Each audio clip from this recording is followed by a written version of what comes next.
Welcome guys, welcome from Pax Europiana, this time about the labor market and from Vienna and about the intermediate state of my campaign for the euro in all countries of the European Union and the 7E9 actually, 7 to have it already like Kosovo and Montenegro, 7 should adopt the euro, so that's for 36, 37th always the United Kingdom one day will come back, I'm confident, but first to adopt the euro. My campaign was successful. I have now published in 11 or 12 countries, I think 11, and it's in Moldova today. It was making me very happy that I have got this media access in Georgia, Ukraine and Moldova. And I'm heading now, trying also in Central Europe. It's a bit more complicated, but Germany, Austria I've covered with this big commentaries, op-eds in German and in the Austrian media. That was really very good.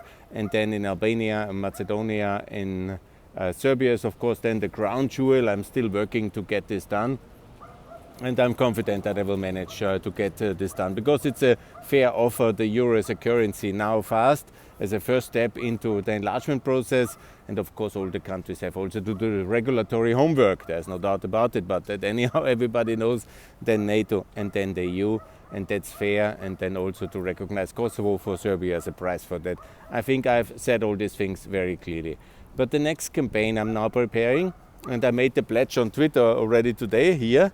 This is in the 19th century, the Austrian infrastructure for this village here, a part of Vienna, the 15th district, named after Mr. Rudolf, the crown prince, obviously, no, Mr. the crown prince, the one who committed suicide. And this was a growth area.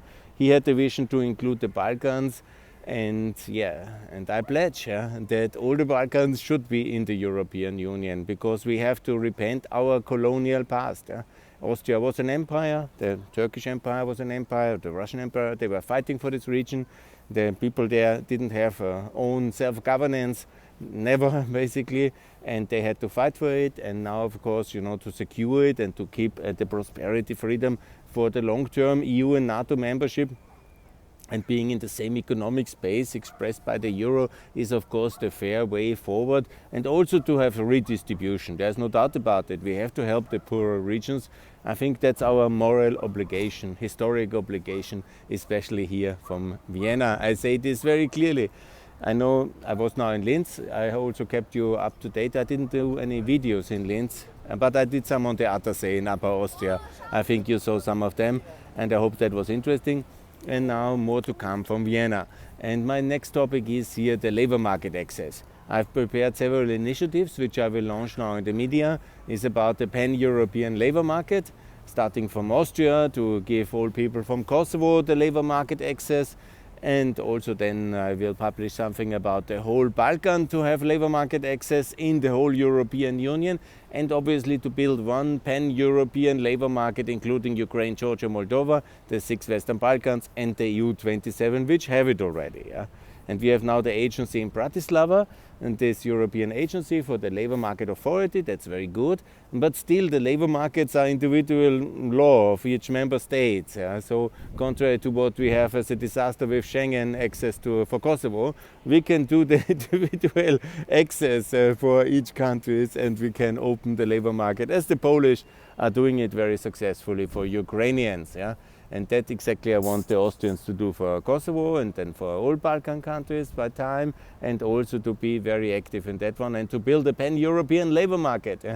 Because now we are completely silly blocking the labor market access for Europeans from the Balkans and from Ukraine, Moldova, Georgia. And this is absolutely nonsense, obviously, because we are now in the boom time after the corona crisis. There's a lot of labor force needed for the construction industry, for tourism industry, for the big industrial assets we have in Upper Austria, for the Austrian SMEs.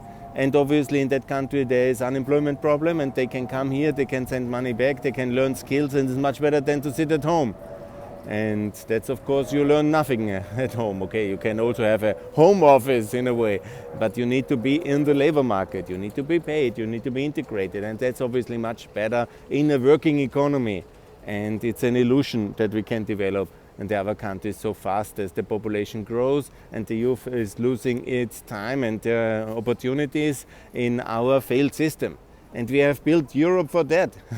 We built the European Union for that. In a copy of the American internal market, we have built it to have better mix of supply and demand of labor on a continental-wide basis. Yeah? And we didn't build it to have everybody in Kosovo or in Georgia sitting at home. Obviously, there will be a labor migration, there will be a skills gap, there will be brain drain. Yes, we have to address it with better education systems. Yeah? That's everybody's country task, to build an efficient education and skill enhancement system. There can also be an Austrian initiative, and there is already a lot going on. But what we have to do now is in Austria to change here the things. I call the Austrian authorities to help the 7 countries to adopt the euro in Georgia, Ukraine and in Moldova, the same as it was done in Kosovo, Montenegro by the Austrian Central Bank back in 2002. Mr. Buzek told me himself personally that this was his effort, and it can be repeated today by Chancellor Schallenberg and by Minister Linhart, who are both really very supportive friends of the Balkans and of Ukraine, different than Mr. Sebastian Kurz, who never really cared, and he was blocking everything. And I'm happy he is no longer Chancellor, and I hope he will also resign from the People's Party chairmanship very soon, and then there will be reasonable governance and reasonable European policy back again in the party, and with it in the center right wing, and obviously hopefully in the other parties as well. And the consensus should be very clearly that we really open the Austrian labor market for all Europeans, also for the Belarusians under certain circumstances, the ones who want to flee, but mainly obviously for the countries who are in future EU members, from Ukraine, Georgia, Moldova to the 6 countries of the Western Balkans. That's very important. The euro now, labor market access, and that can be done now. Political integration might take longer because of many political complicated issues and unanimity in the European Union, and to getting things decided and to have the reforms adopted. This is a decade-long process, maybe longer in some cases. Yeah, that's complicated. But the labor market helps us very much today, and helps them and helps the people. That should be the first one. And the euro is the tool for stability, and also to make it very clear where the long-term future lies. When you have the currency of a trading bloc, of a currency union, you want to be part of that, obviously. And so political membership, then a question of negotiations, reforms, and the political process to be fulfilled. This is now my second initiative after the euro, the labor market. I will publish on that one. I hope that I will have the access. I was also consistently working now a month to get this access in the 11 countries. It was not so easy. It was a lot of friends, networks and colleagues I had to ask for favors. I had to call many. In some countries it didn't work. In Poland they don't care. In the Czech Republic they don't care. Okay, good. Slovakia, no. But in Hungary it worked very fine. And in most other Central and Eastern European countries I'm published. In Southern Europe as well not. Maybe they don't like my other statements about the flat tax, but I'm actually for redistribution on the European level. I call the whole thing to be accompanied also by the so-called growth and infrastructure package. Yeah? A second 750 billion euro redistributional package on the European level after the 2020 package, in order to really get things done and build the infrastructure to connect us with the South and the East and the Balkans and Turkey. We need that. That's very good for our economy as well. And I repeat, the reason why Austria was so successful the last 30 years is not that we suddenly had so smart politicians. Actually, we don't have. On the contrary.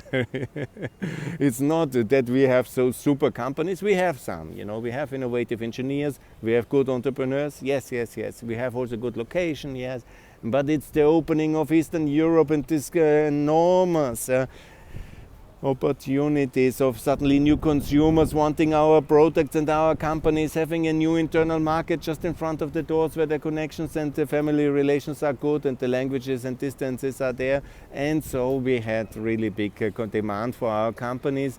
And additionally, we had the workforce to be productive and competitive. And that's exactly what, since Sebastian Kurz is in power, is cutting us off the labor markets of Southeastern Europe. And that's a big strategic mistake which must be corrected now that he is gone. We must unite the labor market of Central and Eastern Europe with the Austrian. We must absolutely make sure that currency stability is there and stability in general. Yeah?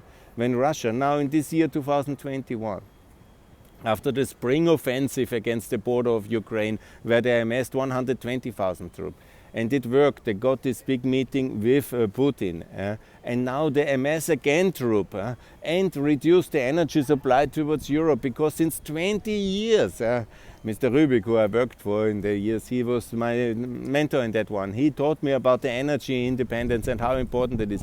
And now since 20 years we talk about reducing the energy independence from Russia. And now again Russia is using the energy weapon and amasses troops.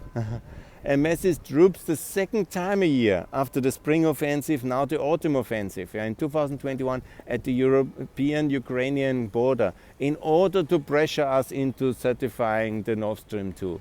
I mean, this is outrageous, yeah?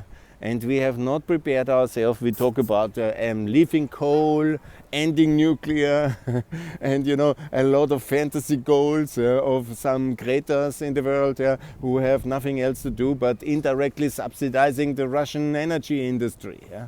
I mean, this is the effect of such measures. Yeah?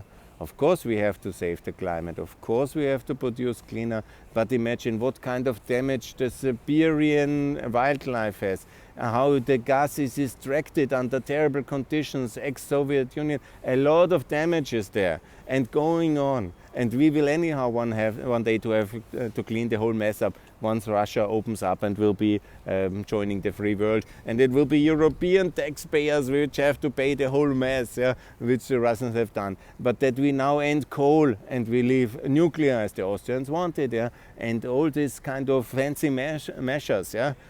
Well, the air is relatively good here. I cannot understand that. Because our first priorities must always our strategic independence of Europe from Russia. I mean, that's the enemy, and that's very clear. It was not the case under Yeltsin, yes, it was different. But it is very much under Putin now, 20 years, and it will stay as long as he's in power, and let's see what's happening by then. And we are still consuming over 300 billion of Russian energy, uranium, coal, gas, petroleum, crude oil, in the European continent, European Union in fact, and that's of course outrageously too much. That we need to reduce, yes, and that's the cleaning up the European politics first of all, because of the corruption. That's also cleaning up the European climate, and that we have to, in the world of Mrs. Merkel and Mrs. Putin, consume more Russian gas in order to get rid of European coal is persiflage, it's not serious. And Russia forcing us with the weapons and with military threat the second time this year into concessions, and we can do pretty little and we have to obey the orders, is quite outrageous. Anyhow, what we can respond is of course to unite the energy markets. That's also very important. We can unite obviously also the labor markets. We can unite the currencies, and that's what we should do. Good, thanks a lot. Enough for now, more to come. Bye.